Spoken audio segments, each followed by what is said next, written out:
Salutare, visitor. You are about to embark on a journey of discovery through the rich and fascinating history of classical Greece. You'll become fully immersed in the painstakingly detailed world built for Assassin's Creed Odyssey, which you are free to explore at your own pace, without any danger or time pressure. For a directed experience, take one of the many guided tours curated by prominent historians and archaeologists. Along the way, exchange words with some of Greece's most famous historical persons. The classical Greece you are about to explore is at the peak of its glory. This period is synonymous with grand accomplishments of the physical and the mental. Architectural marvels which still stand today dot its landscape, while towering achievements in philosophy, political systems, and art still influence our modern society in profound ways. We hope you become engrossed in the dazzling riches of ancient Greece and welcome you to your visit.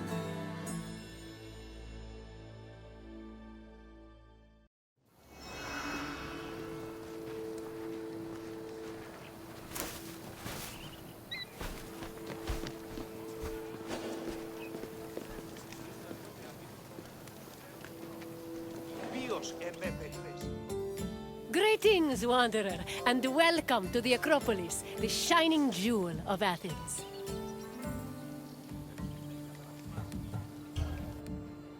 The Acropolis of Athens is a bastion of art and culture worthy of the gods themselves. Within this citadel, you will find many important sacred buildings, as well as some of the most magnificent art in all of Greece. You are in for a very enlightening visit. When you're done, come find me, and we can discuss the things you have seen. Farewell for now.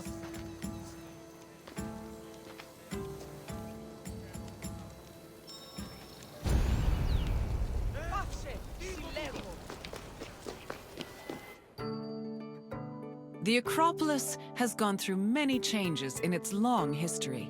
It began as a simple rock, was settled as early as the Neolithic period, and then became a fortress in the Mycenaean period. Stone buildings started appearing in the 7th century BCE, but the famous structures whose ruins remain visible today date mainly from a period of construction in the 5th century BCE. The location of the Acropolis is closely tied with Athens' foundation myth. Supposedly, it was the site where Athena and Poseidon competed for the city's patronage. This connection gave the Acropolis a sacred aura, and it was considered the religious heart of the city.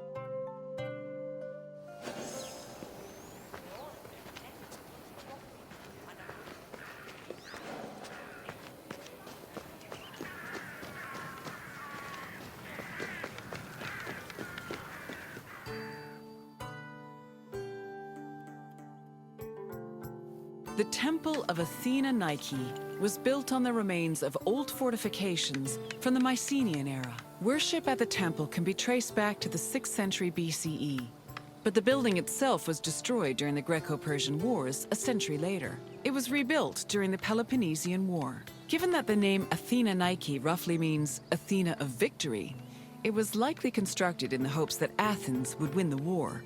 Unusually, the temple depicts historical scenes of battles against the Persians instead of the more mythologically inclined art of other Greek buildings.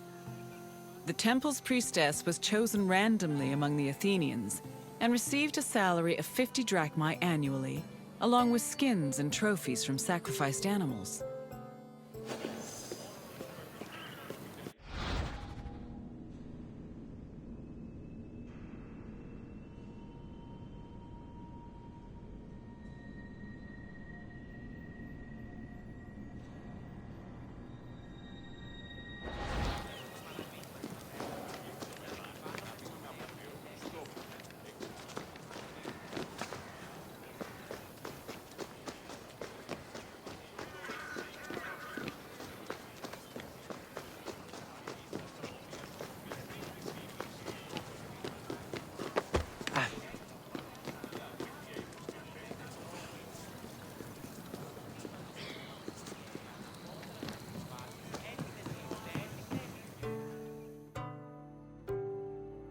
The Acropolis was built up over a long period, due in no small part to its partial destruction during the Greco-Persian Wars. It was in the 5th century BCE, though, that the Acropolis received its most significant improvements. This period was an extremely prosperous time for Athens, both financially and culturally. With a booming economy bolstered by trade and the Lavrion silver mines, Pericles, the leader of Athens, financed a huge project to rebuild the citadel. He enlisted the help of renowned artists, like the sculptor Phidias, as well as the architects Iktinos and Callicrates. Together, they erected buildings like the Parthenon and the Propylaea Gateway. Pericles' goal was to make the Acropolis into a glorious monument to the gods and to mortal Athenians.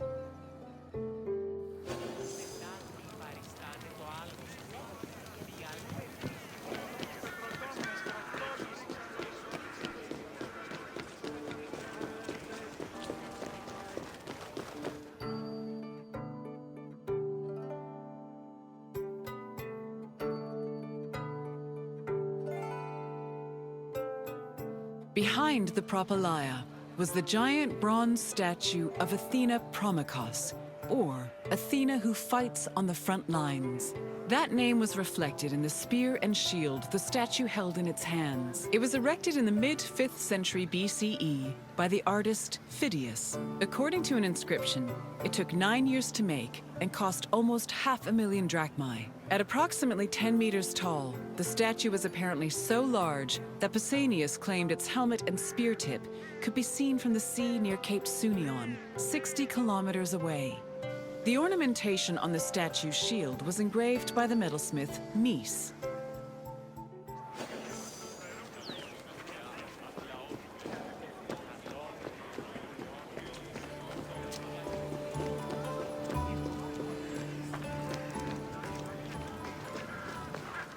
The Eraphoroi were young girls between the ages of 7 and 11 who were in charge of special rites. A list of 4 girls was drafted by the Assembly of Citizens, from which the High Magistrate, the Archon Basileus, chose 2 to serve as Eraphoroi for the year. The girls lived in a house on the Acropolis. They were in charge of carrying sacred objects and weaving the peplos of Athena. The peplos was a sacred robe offered to Athena during Panathenaea, a festival held in her honor.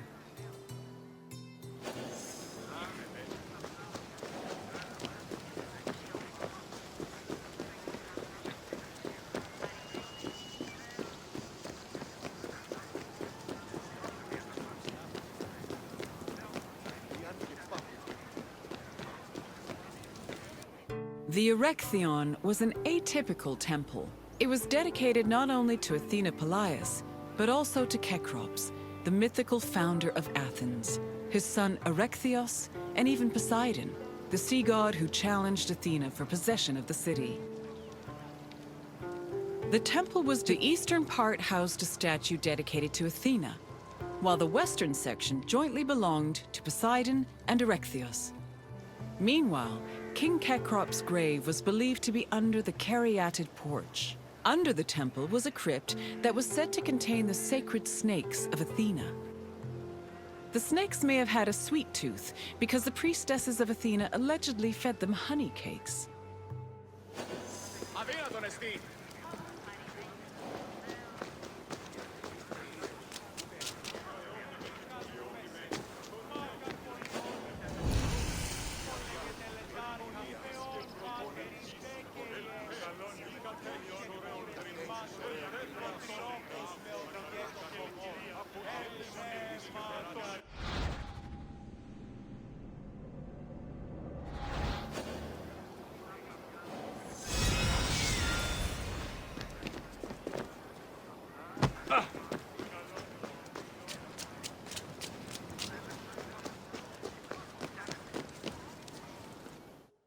The Erechtheion was an atypical temple. It was dedicated not only to the temple.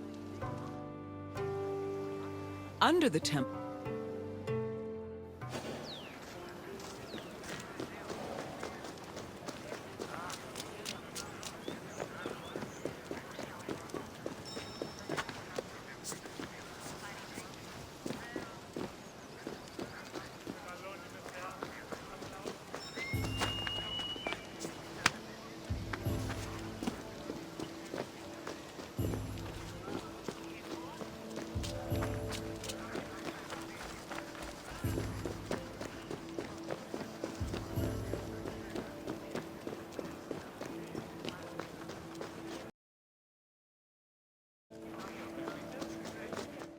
The Parthenon is one of the most well-known buildings in the world and an enduring symbol of ancient Greek civilization. While it is located on the Acropolis, the building is not a traditional temple. It was built by the sculptor Phidias and the architects Callicrates and Ictinus as a great monument to the glory of the city of Athens. That glory is evident in its many carvings. One of the most carved monuments in Greek architecture, the Parthenon's decorations depict several mythological scenes. These include the birth of Athena, her fight against Poseidon for the patronage of Athens, the gods' battle with the giants, and the procession of the great Panathenaea.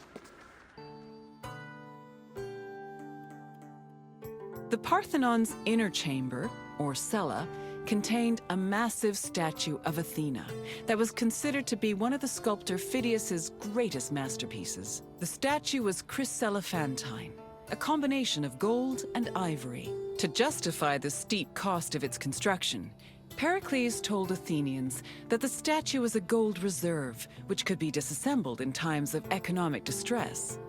The cella also allegedly contained a pool, whose main purpose was to control the room's humidity, which helped preserve the statue's ivory.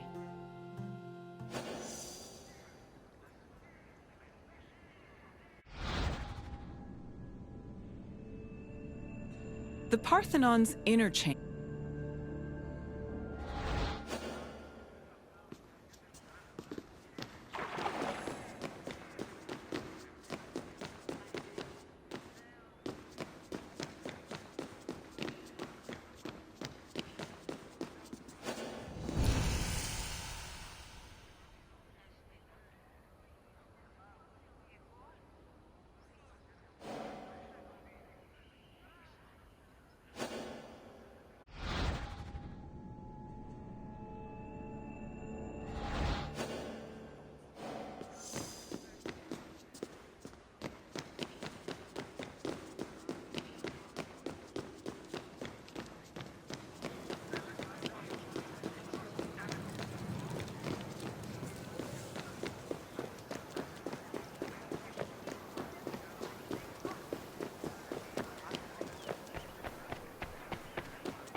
Athens' treasury was located in the Parthenon, where it was believed to be protected by Athena herself. The treasury contained objects of great value, acquired from different conquests, as well as a mass of minted silver coins and various offerings to Athena. Pericles also decided to move the entirety of the Delian League's treasure to the Parthenon in 454 BCE. This was a great testament to Athens' power over the rest of Greece. The riches were divided into two parts, the Demosia, which belonged to the city, and the Hiera Cremata, which was dedicated to the goddess and only used for religious purposes.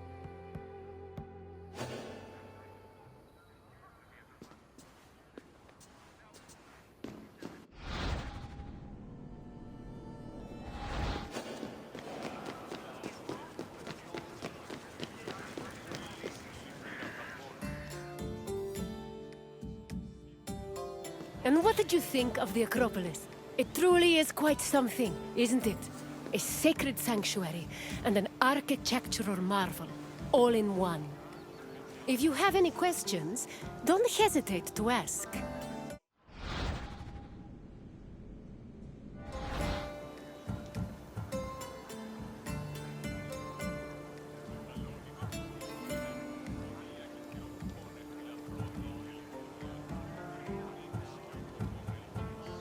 As you wish. Hopefully we will see each other again soon.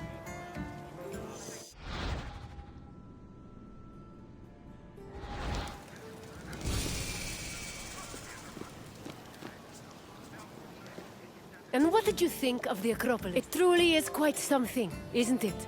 A sacred sanctuary and an architectural marvel, all in one.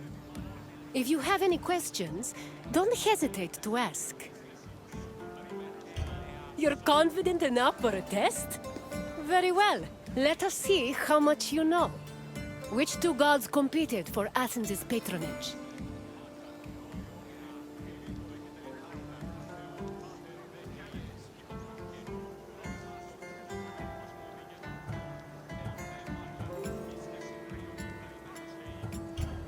Not quite. Although Athena and Ares did fight each other in the Trojan War, with Athena siding with the Greeks and her brother supporting Troy.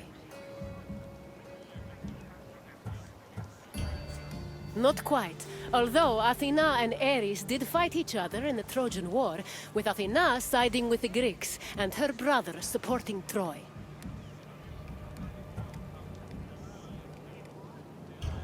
These goddesses were often at odds, since Aphrodite represented carnal delights, while Artemis was a symbol of celibacy. However, they never fought over Athens. Correct. It was Poseidon and Athena who fought for Athens' patronage. As for who won, the answer is in the city's name. On to the next question. Who sculpted the statue of Athena in the Parthenon?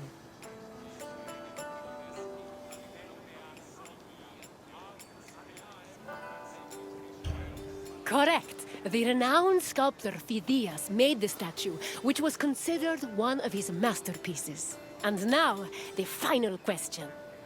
Which king's tomb was believed to be under the caryatid porch?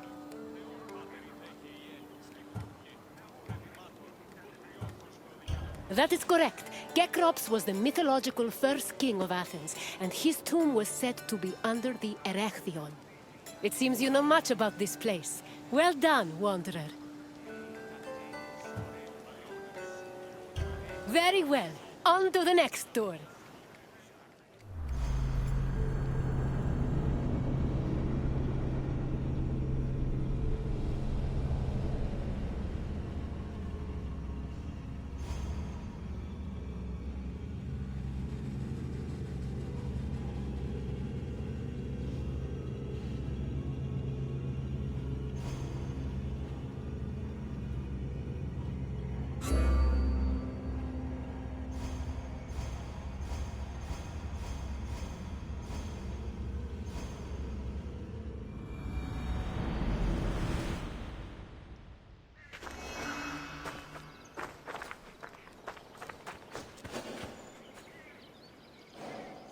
Welcome, traveler, to the ruins of Mykene. My name is Herodotus, and I am a traveler from Hyrcanassus. I retrace the cause of various events, such as wars and great calamities. I describe what I see and record what I'm told, all with the aim of providing a better understanding of why these things occur. Look for me to introduce you to many sights. It is humbling to stand in the remnants of such a great civilization. Looking at these ruins, I am reminded that the past is never as far behind us as we think.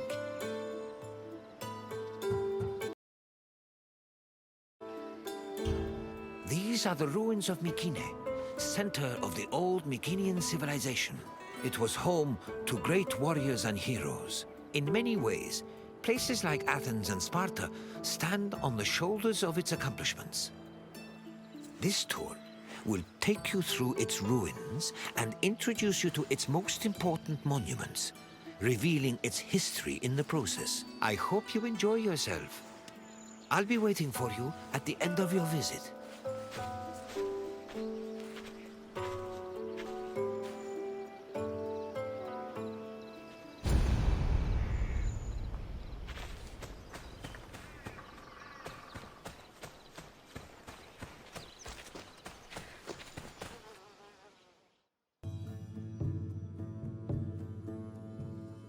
The Mycenaean civilization flourished in the Late Bronze Age between 1600 and 1200 BCE.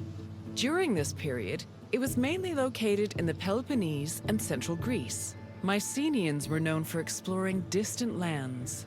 Notably, they battled the Hittite-allied city of Walusa in a conflict that was believed to be the inspiration for Homer's Trojan War. But the Mycenaean people didn't only travel to fight. They learned much from their neighbors, the Minoans of Crete, such as how to write syllabic script on clay tablets. Such tablets provide evidence that Mycenaeans spoke an early form of Greek. They also tell of how great Mycenaean kings ruled over their warriors from opulent palaces in places like Mycenae, Thebes, and Knossos.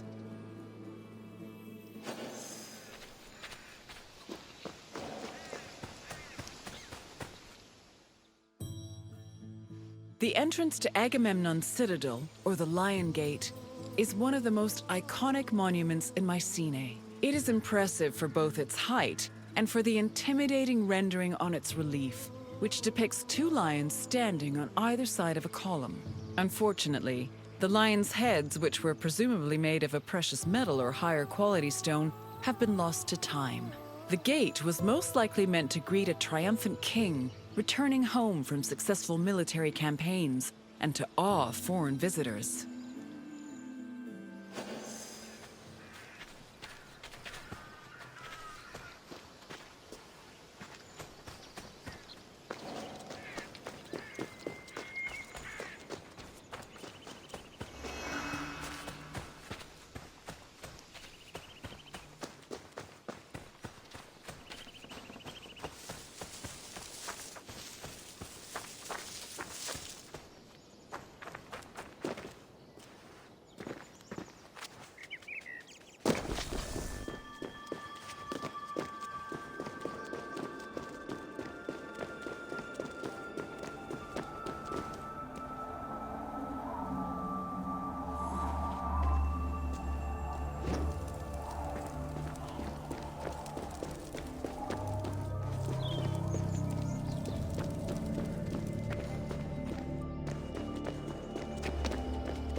When these shafts were discovered by archaeologist Heinrich Schliemann in 1876, he believed the 6 gold-filled graves to be connected with the family of the great king Agamemnon, even going so far as to proclaim a gold mask he found within to be the death mask of Agamemnon.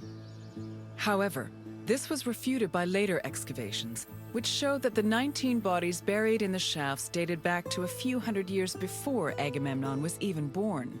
In fact, at the time of the body's burial, the Lion Gate and the citadel walls had not even been built yet. It's estimated that the people in the graves were members of the first Mycenaean dynasty.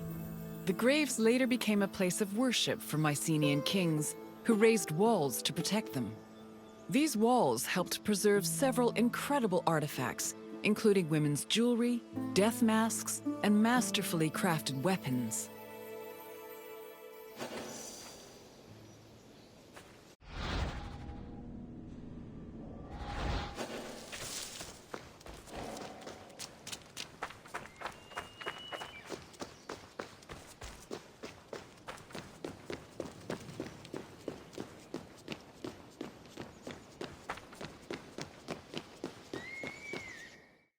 By 1250 BCE, Mycenae was at the height of its power, and its living quarters and workshops were numerous. Houses were built everywhere, from the top of the palace's hill near the king's residence, to the slopes and terraces within the walls, to the nearby hills outside the citadel. At one point, the citadel's walls even had to be enlarged to make room for more quarters. The people who lived inside the citadel were those with high status in either the military, religious, or administrative sectors of the kingdom. This is reflected by the ceramic and metal vessels inside the houses, as well as their painted plastered walls.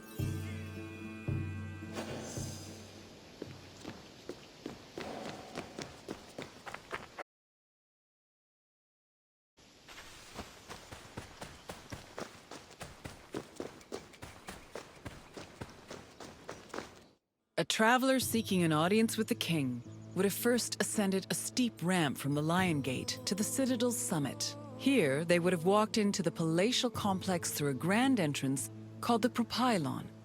Once inside, their gaze would immediately be drawn to the palace's main hall, a monumental area known as the Megaron.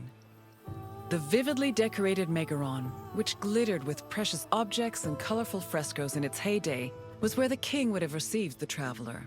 If the king was feeling generous, he would have shared with the visitor the palace's most marvelous feature, its commanding and majestic view, which stretched from the plain of Argolis to the gleaming Aegean Sea.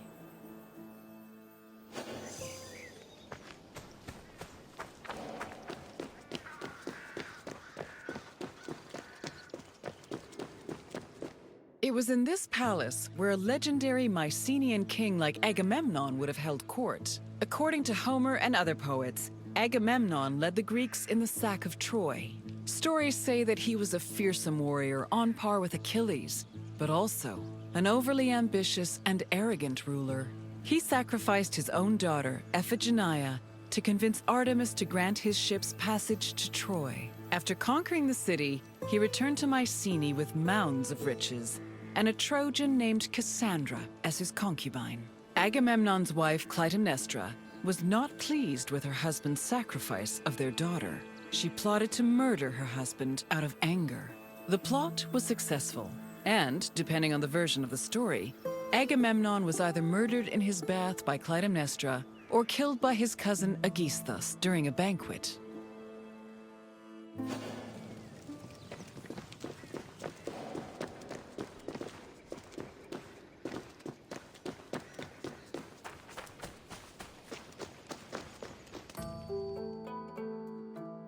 You've completed the tour. I trust it was an eye-opening experience. Though it did not last, Mycenae was a sort of precursor to what would eventually become the Greek civilization we know today. It's important we remember them, if only to avoid repeating their mistakes. Now, what else would you like to do?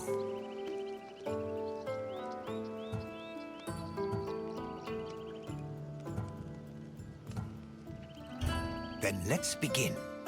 First, I have quite a simple question. Which ancient city may have been the inspiration for Homer's depiction of Troy?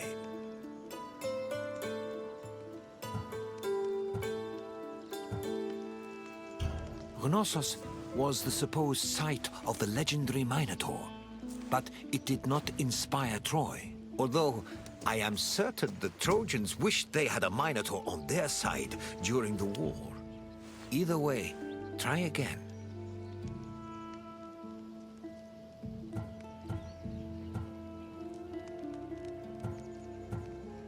No, the Meginians who were at war with Troy in the first place. Yes, the Mycenaeans' conflict with the city of Wilusa allegedly inspired Homer's Trojan War. Now, for the second question. Agamemnon sacrificed his daughter Iphigenia to convince which god to allow him to proceed to Troy?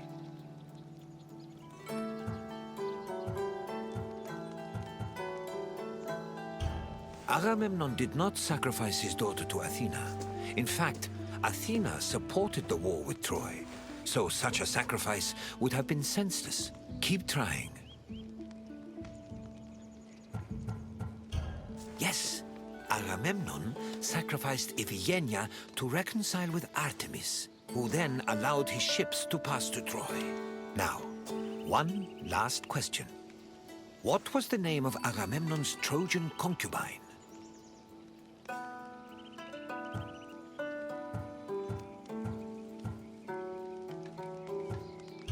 No, Clytemnestra was Agamemnon's wife. Try a different answer. Correct. Following the sack of Troy, Agamemnon sailed home with a Trojan prophetess named Cassandra. You've studied the ruins well, traveler.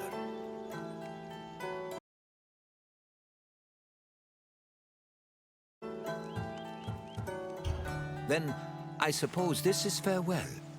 At least for now. Safe travels.